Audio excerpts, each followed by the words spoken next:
நீங்க பண்ணுங்க, ஒன்றும் பிரச்சனை. 9th ஸ்கெடியூல் இருக்கு, யாரும் அதை எடுக்க முடியாது. மத்திய அரசு குறிப்பாக நரேந்திர மோடி அவர்கள் நம்முடைய தமிழகத்தில் இருக்கக்கூடிய 69% ரிசர்வேஷனுக்கு முழு ஆதரவு கொடுத்து அதற்கு எந்த பாதிப்பும் வராத அளவுக்கு நம்முடைய பாரத பிரதமர் நரேந்திர மோடி அவர்கள் பார்த்துட்டு இருக்காங்க. இன்னைக்கு உச்சநீதிமன்றத்தில் வேற ரிட் பெட்டிஷன் போடும் பொழுது உச்சநீதிமன்றமே அறிவுறுத்தி இருக்கின்றார்கள், நீங்க ஒரு கணக்கு எடுத்து கொடுங்க. அதை எடுப்பதற்கும் தமிழக அரசு தயாராக இல்லை. அதனால் முதலமைச்சர் ஸ்டாலின் அவர்களை பொறுத்தவரை எடுப்பதற்கு அவர் தயாராக இல்லை. அதனால் ஒருத்தர் மேலே பழி சொல்லிட்டு இருக்காங்க. அதே தான் நான் கேள்வி கேட்குறேன். பீகார் எடுத்தது தப்பான? பீகார் எடுத்தது உச்சநீதிமன்றத்தில் ஸ்டே கேட்டு போனாங்க, உச்சநீதிமன்றம் ஸ்டே கொடுக்கல. பீகாரிலே அரசு எடுப்பதற்கு முழு உரிமை இருக்குன்னு உச்சநீதிமன்றம் ஒப்புக்கொண்டு பீகாரினுடைய அரசு எடுத்ததுக்கு ஒப்புக்கிட்டாங்க. சரியா எடுத்திருக்காங்களா தப்பா எடுத்துருக்காங்களா ரெண்டாவது கேள்வி. ஆனால் எடுப்பதற்கு உரிமை இருக்கு, இது உச்சநீதிமன்றம் சொல்லியிருக்காங்களே. அதனால் முதலமைச்சர் அவர்களோ திராவிட முன்னேற்ற கழகத்தினுடைய அமைச்சர்களோ பேசுவதற்கு முன்பு சரித்திரத்தை திருத்தி பேசக்கூடாது. அடுத்தது தடங்கள் வந்துடக்கூடாது, அது வந்து தடங்கள் வந்துடக்கூடாது. அதனால நாங்கள் என்ன தடங்கள், ஒரே நிமிஷம், பீகாரில் என்ன தடங்கள் வந்துச்சு நீங்கள் சொல்லுங்கள் தலைவா. பீகாரில் எடுத்தாங்க, பீகார் எடுக்கக்கூடாதுன்னு சமூக ஆர்வலர்கள் உச்சநீதிமன்றத்திற்கு போகும் பொழுது மாநில அரசு எடுப்பதற்கு உரிமை இருக்குன்னு உச்சநீதிமன்றம் சொல்லியிருக்காங்க. எங்கே தடங்கள் வரும்? இன்னைக்கு தமிழகத்தில் யாராச்சும் அந்த மாதிரி போகிறாங்கன்னா இதே உச்சநீதிமன்றத்தில் பீகாருக்கு கொடுத்துருக்கக்கூடிய அதே சலுகை தமிழகத்திற்கு வருமல்ல. அப்படி இருக்கும் பொழுது இங்கே யாரை தடை செய்ய போகிறாங்க? மத்திய அரசு தடை செய்ய, பீகார் எடுக்கும்போது நான் தடை செஞ்சமா இல்லை, கர்நாடகா காங்கிரஸ் எடுக்கும்போது தடை பண்ணமா இல்லை. அந்தந்த மாநில அரசுகள் எடுக்கும் பொழுது எங்கேயும் தடை பண்ணாத ஒரு அரசு எப்படி தமிழகத்துக்கு தடை பண்ணுவாங்க? எடுப்பதற்கு இவர்களுக்கு மனம் இல்லை. அதனால் புது புது காரணங்களை தினமும் திராவிட முன்னேற்ற கழகத்தினுடைய அரசாங்கம் கண்டுபிடித்து மக்கள் முன்னால் சொல்லிக் கொண்டிருக்கின்றார்கள். மக்களுக்கு தெரியும் இதெல்லாம் போலி வாதங்கள் என்பது மக்களுக்கு. சார், அந்த 10 லட்சம் கொடுத்தாங்களா சார், நிதி கொடுத்தாங்க கள்ளச்சாரை உயிரிழப்புக்கு, அது வந்து நான் விக்கிரவாண்டி பிரச்சாரத்தில் இருக்கேன். அது சென்னை உயர்நீதிமன்றம் எந்த அடிப்படையில் சொல்லியிருக்கிறாங்க, அந்த தீர்ப்பினுடைய சாராம்சம் என்ன, அதையெல்லாம் பார்த்த பிறகு சொன்னா தான் சரியா இருக்கும். அண்ணாமலை போன்றவர்களால் தான் சார், அண்ணாமலை போன்றவர்களால் தான் வந்து மத்தியில் வந்து தரம் தாழ்ந்து விட்டது பாஜகன்னு சொல்லிட்டு தரம் தாழ்ந்து விட்டது இபிஎஸ் சொல்லியிருக்காங்க. அப்படின்னா தரம் தாழ்ந்து விட்டதா? தரம் தாழ்ந்து விட்டதா வேற என்ன சொன்னார்னா? சரியான வார்த்தை என்னங்கண்ணா கேட்குறேன், பற்றி நம்மளுக்கு தெரியுமா? ஆனால் ஒரு விஷயம் புரிந்து கொள்ளணும். இன்னைக்கு கண் முன்னால் அனைத்து இந்திய அண்ணா திராவிட முன்னேற்ற கழகம் என்கின்ற அற்புதமான கட்சியை கண் முன்னால் சில தலைவர்கள் தங்களுடைய சுய லாபத்திற்காக அழித்து கொண்டிருக்கின்றார்கள். தமிழகத்தில் எல்லா மக்களும் அதை பார்க்குறாங்க, எல்லா மக்களும் பார்க்குறாங்க. தங்களுடைய சுய லாபத்திற்காக, அதிகார வெறிக்காக கூட இருக்கக்கூடிய 2 பேர்த்த பத்திரிகையில் பேச வச்சு எப்படியாச்சும் அதிமுக கட்சியை காப்பாற்றிடலான்னு பொதுச் செயலாளர் எடப்பாடி பழனிசாமி அவர்கள் கனவு கண்டு கொண்டிருக்கின்றார். அவர்கள் முன்னால் இந்த 3-4 தலைவர்களுடைய சுய லாபத்திற்காக, அவர்கள் சுயலாபத்திற்காக செய்யக்கூடிய அரசியல் காரணமாக அது அழிந்து கொண்டிருப்பதை எல்லோரும் பார்த்து கொண்டிருக்க. காரணம், தொண்டர்கள் எல்லாம் மாற்றுக் கட்சியை நோக்கி படையெடுக்க ஆரம்பித்து விட்டார். குறிப்பாக பாரதிய ஜனதா கட்சியை நோக்கி பெருமளவில் வர ஆரம்பிச்சிட்டாங்க. அதனுடைய தாக்கம் 2024 பாராளுமன்ற தேர்தலில் பாரதிய ஜனதா கட்சியினுடைய வாக்கு சதவீதத்தை நாம் எல்லாம் பார்த்து கொண்டிருக்கின்றோம். இது முதல் விஷயம். இரண்டாவது, நம்பிக்கை துரோகி அப்படிங்கிற பேர் வந்து ஒருத்தருக்கு பொருந்தும் அப்படின்னா அது எடப்பாடி பழனிசாமி அவர்கள். நம்பிக்கை துரோகி, அதாவது பிரதமர் அவர்கள் கூட்டிட்டு போய் டெல்லியில் பக்கத்திலே உட்கார வைப்பார். ஆனால் இங்கே வந்து சுயலாபத்திற்காக இதெல்லாம் பாருங்க, சுயலாபத்திற்காக இதை விட அக்கறை பச்சை, இந்த கரையை விட அந்த கரைக்கு போயிடலாம் அப்படிங்கிறதுக்காக பாரதிய ஜனதா கட்சி வேண்டாம் என்று சொல்லி ஒதுங்கியவர் யார்? எடப்பாடி பழனிசாமி அவர்கள். அதற்கு மக்கள் என்ன பாடம் புகட்டினாங்க? பல இடத்துல டெபாசிட் இலக்கு வச்சாங்க. தமிழகத்தினுடைய அரசியல் வரலாற்றில் இவ்வளவு பெரிய ஒரு கட்சி, ஒரு நம்பர் 2 கட்சி, நம்பர் 1 கட்சியாக ஆளும் கட்சி எத்தனை இடத்துல டெபாசிட் இழந்திருப்பதற்கு ஒரு கின்னஸ் ரெக்கார்டாக இன்னைக்கு அதிமுக அத்தனை இடத்துல டெபாசிட்டை இழந்திருக்கு. காரணம், அதிமுக கட்சி நன்றாக இருந்தாலும் கூட தலைவர்கள் சரியில்லை என்கின்ற காரணத்திற்கு மக்கள் இன்னைக்கு பனிஷ்மெண்ட் கொடுத்துருக்குறாங்க. 2024 பாராளுமன்ற தேர்தல். எடப்பாடி பழனிசாமி அவர்கள் பாராளுமன்ற தேர்தலுக்கு 134 தேர்தல் வாக்குறுதி கொடுத்திருக்காரு. எப்போ நிறைவேற்ற போறாரு? இன்னைக்கு எதிர்க்கட்சி தலைவராக இருக்கார். 2024 பாராளுமன்ற தேர்தலுக்கு எடப்பாடி பழனிசாமி அவர்கள் 134 தேர்தல் வாக்குறுதி தமிழக மக்களுக்கு கொடுத்து எப்போ நிறைவேற்ற போறாரு? கோயம்புத்தூருக்கு நாங்கள் கொடுத்துருக்கக்கூடிய வாக்குறுதியை நாங்கள் நிறைவேற்றுறோம். எடப்பாடி பழனிசாமி அவர்கள் தமிழக மக்களுக்கு 134 வாக்குறுதி கொடுத்துருக்காரு. எப்போ நிறைவேற்றுவார்? எம்பி இல்லாமல் எங்கே போய் நிறைவேற்றுவார்? எந்த ஊரில் போய் பேசுவார்? அதனால் எடப்பாடி பழனிசாமி அவர்கள் பேசுவதற்கு முன்பு சிந்திச்சு பேசணும். இதே 2024 பாராளுமன்ற தேர்தலுக்கு 134 வாக்குறுதி அவர் கொடுக்கலையா? இன்னைக்கு அதிமுக 13,000 ஓட்டு எக்ஸ்ட்ரா வாங்கி கோயம்புத்தூரில் டெபாசிட் வாங்கியிருக்கிறாங்க. 16.6% வாங்கி தான் டெபாசிட்டே போயிருக்கும். 17% வாங்கி தப்பிச்சுக்கிட்டாங்க. இன்றைக்கி வீரவசனம் கோயம்புத்தூர் விமான நிலையத்தில் பத்திரிகையாளர்கிட்ட வீரவசனம் பேசிகிட்டு இருக்கார். வெறும் டெபாசிட் வாங்கின கட்சி இன்றைக்கி பாரதிய ஜனதா கட்சி குறை சொல்கிறாங்க. நீங்கள் கோயம்புத்தூர் உங்கள் கோட்டை தானே, 10க்கு 9 எம்எல்ஏ உங்களுக்கு தானே, 6க்கு 6 மாநகரத்தில் எம்எல்ஏ உங்களுக்கு தானே, எதுக்கு 17% போனீங்க? உங்களை விட 2 மடங்கு 34% மேலே பாரதிய ஜனதா கட்சி அங்கே ஓட்டு வாங்கியிருக்கு. இவர் டெபாசிட் ஜஸ்ட்டு வாங்கினது பெருசு இல்லையாமா, 17% ஓட்டு வாங்கினது பெருசு இல்லையாமா? 6 எம்எல்ஏக்கள் வச்சுக்கிட்டு 3 சட்டமன்ற தொகுதி கோயம்புத்தூரில் டெபாசிட் இழந்திருக்காங்க. சிங்காநல்லூர் டெபாசிட் போச்சு, அவருடைய வேட்பாளர் இருக்கக்கூடிய சொந்த தொகுதி டெபாசிட் போச்சு. 6ல் 3 டெபாசிட் காலி. இன்னைக்கு எடப்பாடி பழனிசாமி அவர்கள் எனக்கு அறிவுரை சொல்கிறார். இந்த கட்சி எப்படி வழிநடத்த வேண்டுமா, நான் எப்படி மாநில தலைவராக இருக்கணுமா, பாரதிய ஜனதா கட்சி நான் எப்படி வளர்க்கணுமா. அதனால் அவங்க கட்சி கண் முன்னாடி கரைஞ்சிக்கிட்டு இருக்கு கரையானை போல. அவர் கட்சி கோயம்புத்தூரில் டெபாசிட்டை ஜஸ்ட் வாங்கியிருக்கிறாங்க. 3 சட்டமன்ற தொகுதி கோயம்புத்தூரில் டெபாசிட் போயிருக்கு.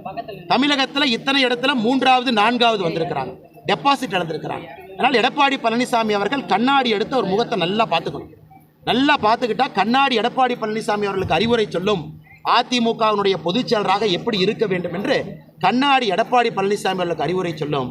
ஆனால் எடப்பாடி பழனிசாமி அவர்கள் தயவு செஞ்சு எனக்கு அறிவுரை சொல்ல வேண்டாம். இன்னொன்று நன்றாக புரிந்து கொள்ள வேண்டும். இன்னொன்று, எடப்பாடி பழனிசாமி அவருடைய சரித்திரம் எல்லாத்துக்கும் தெரியும். ஏன்னா பாரதிய ஜனதா கட்சியை பற்றி அவர் தவறாக பேசியதற்கு நான் பதிலடி கொடுத்தாக வேண்டும் இந்த கட்சியினுடைய மாநில தலைவர் என்கின்ற முறையில். எங்கள் கட்சி அகில இந்திய அளவில் 3வது முறையாக ஆட்சிக்கு வந்திருக்கும். 3வது முறையாக தொடர்ந்து ஆட்சிக்கு வந்திருக்கோம். இவங்க என்ன பண்ணியிருக்காங்க? எத்தனை தோல்வி? 2019 தோல்வி, 2021 தோல்வி. ஈரோட்டை சொந்த கோட்டை சொந்த ஊருன்னு சொல்லி நின்னார். ஈரோட்டில் நான் தான் நிற்கணும்னார். ஏன் ஓபிஎஸ் நிற்க வேண்டாம்னு சொன்னார்? என்ன சொல்லிட்டு இழந்திருக்கிறாங்க. அதனால் எடப்பாடி பழனிசாமி அவர்கள் கண்ணாடி எடுத்து ஒரு முகத்தை நல்லா பார்த்துக்கணும். நல்லா பார்த்துக்கிட்டா கண்ணாடி எடப்பாடி பழனிசாமி அவர்களுக்கு அறிவுரை சொல்லும். அதிமுகவினுடைய பொதுச் செயலராக எப்படி இருக்க வேண்டும் என்று கண்ணாடி எடப்பாடி பழனிசாமி அவர்களுக்கு அறிவுரை சொல்லும். ஆனால் எடப்பாடி பழனிசாமி அவர்கள் தயவு செஞ்சு எனக்கு அறிவுரை சொல்ல வேண்டாம். இன்னொன்று நன்றாக புரிந்து கொள்ள வேண்டும். இன்னொன்று, எடப்பாடி பழனிசாமி அவருடைய சரித்திரம் எல்லாத்துக்கும் தெரியும். ஏன்னா பாரதிய ஜனதா கட்சியை பற்றி அவர் தவறாக பேசியதற்கு நான் பதிலடி கொடுத்தாக வேண்டும் இந்த கட்சியினுடைய மாநில தலைவர் என்கின்ற முறையில். எங்கள் கட்சி அகில இந்திய அளவில் 3வது முறையாக ஆட்சிக்கு வந்திருக்கும். 3வது முறையாக தொடர்ந்து ஆட்சிக்கு வந்திருக்கோம். இவங்க என்ன பண்ணியிருக்காங்க? எத்தனை தோல்வி? 2019 தோல்வி, 2021 தோல்வி. ஈரோட்டை சொந்த கோட்டை சொந்த ஊருன்னு சொல்லி நின்னார். ஈரோட்டில் நான் தான் நிற்கணும்னார். ஏன் ஓபிஎஸ் நிற்க வேண்டாம்னு சொன்னார்? என்ன சொன்னார்? அண்ணாமலைக்கு ஈரோட்டை பற்றி சில காரணம் தெரியும். உண்மையை நான் சொல்கிறேன். எடப்பாடி பழனிசாமி அவர்கள் தொலைபேசி மூலமாக என்கிட்ட என்ன சொன்னார்? இன்றைக்கி ஒரு ஈரோடு பை எலெக்ஷனை பற்றி பேசியிருக்கார். அண்ணாமலைக்கு ஈரோடு பை எலெக்ஷனுடைய சீக்கிரட் தெரியும், அதை தெரிஞ்சு ஒரு பொய் சொல்கிறார். சீக்கிரட் என்ன? தொலைபேசியில் என்கிட்ட சொன்னார், இது என்னுடைய சொந்த ஊர், என்னுடைய கோட்டை, நான் 1.5 லட்சம் ஓட்டில் ஜெயிக்க போகிறேன், அதனால் நான் மட்டும் நிற்கணும், கொஞ்சம் ஓபிஎஸ் அண்ணங்கட்டெலாம் நீங்கள் அறிவுறுத்துங்க, நான் மட்டும் நிற்பதற்கு நீங்கள் ஏற்பாடு செஞ்சு கொடுங்கன்னு அவர் சொல்லலையா? இதை எடப்பாடி பழனிசாமி அவர்கள் ஈரோடு பை எலெக்ஷனுடைய சீக்ரெட் அவர் சொன்னார்ல, ஈரோடு பை எலெக்ஷனுடைய சீக்ரெட் அண்ணாமலை தெரிஞ்சு இந்த மாதிரி பேசுகிறத நான் கண்டிக்கிறேன்னு சொல்கிறார். சீக்ரெட் நான் சொல்கிறேன். சொந்த ஊர், என் சொந்த ஊர், அம்மாவுடைய ஊர், இந்த ஊரில் நான் பிறந்தேன் அப்படின்னு ஈரோடு பை எலெக்ஷன் என்ன. அதற்காக கண்ணியமாக கம்பீரமாக ஓபிஎஸ் அண்ணன் ஒரு வார்த்தை கூட பேசாமல் இந்த கட்சியினுடைய தொண்டர்கள் எல்லாம் ஒன்றாக ஓட்டு போட வேண்டும் என்பதற்காக ஒதுங்கி நின்னார். அவருக்கு என்ன மரியாதை நீங்கள் கொடுத்தீங்க? அவருக்கு என்ன மரியாதை கொடுத்தீங்க? இப்படி சொல்லித்தானே ஈரோடு பை எலெக்ஷன் எத்தனை வாக்கு வித்தியாசத்தில் தோத்தீங்க? எத்தனை வாக்கு வித்தியாசத்தில் தோத்தீங்க? எவ்வளவு 1000 வாக்கு வித்தியாசத்தில் தோத்துட்டு இன்னைக்கு ஈரோடு பை எலெக்ஷனுடைய உண்மை அண்ணாமலைக்கு தெரியும், தெரிஞ்சும் சரித்திரத்தை திரித்து பேசுகிறாருன்னு எடப்பாடி பழனிசாமி அவர்கள் சொன்னதை நான் கண்டிக்கிறேன். எடப்பாடி பழனிசாமி அவர்களுக்கு என்னுடைய கண்டனத்தை நான் முதல்ல தெரிவிச்சுக்கிறேன். அதே நேரத்தில் விக்கிரவாண்டி இடைத்தேர்தலை புறக்கணிக்க சொன்ன காரணம் என்ன? தமிழகத்தினுடைய சட்டம் ஒழுங்கு சரியில்லை, அதனால் புறக்கணிக்கிறேன்னு சொன்னாரா? இன்றைக்கி என்ன சொன்னார்? ஈரோடு பை எலெக்ஷனில் குளறுபடிகள் நடந்துச்சு, அது விக்கிரவாண்டியில் நடக்கும், அதனால் புறக்கணிக்கிறேன்னு இன்றைக்கி ஒரு பொய் சொல்கிறார். சரி, இதே எலெக்ஷன் கமிஷன், இதே மாநில தேர்தல் ஆணையம் 2026 சட்டமன்ற தேர்தல் நடக்க போதா? அதையும் புறக்கணிப்பாரா? எடப்பாடி பழனிசாமி அவர்கள் சொல்லுகின்ற லாஜிக் படி பார்த்தோம்னா தமிழ்நாட்டில் சட்டம் ஒழுங்கு கெட்டு போச்சு, விக்கிரவாண்டி எலெக்ஷனை நான் புறக்கணிக்கிறேன். 2026 தமிழகத்தில் சட்டம் ஒழுங்கு கெட்டு போயிருக்கும். அப்போ 2026 சட்டமன்ற தேர்தலையும் எடப்பாடி பழனிசாமி அவர்கள் புறக்கணித்து விட்டு ஒதுங்கி இருப்பாரா அப்படிங்கிற கேள்வியை திரும்ப நான் எடப்பாடி பழனிசாமி அவர்களுக்கு வைக்கிறேன். நீங்கள் சொன்ன காரணம் வேறு, விக்கிரவாண்டி புறக்கணிக்கிறதுக்கு சட்டம் ஒழுங்குன்னு சொல்லி இன்னைக்கு என்ன சொல்கிறீங்க?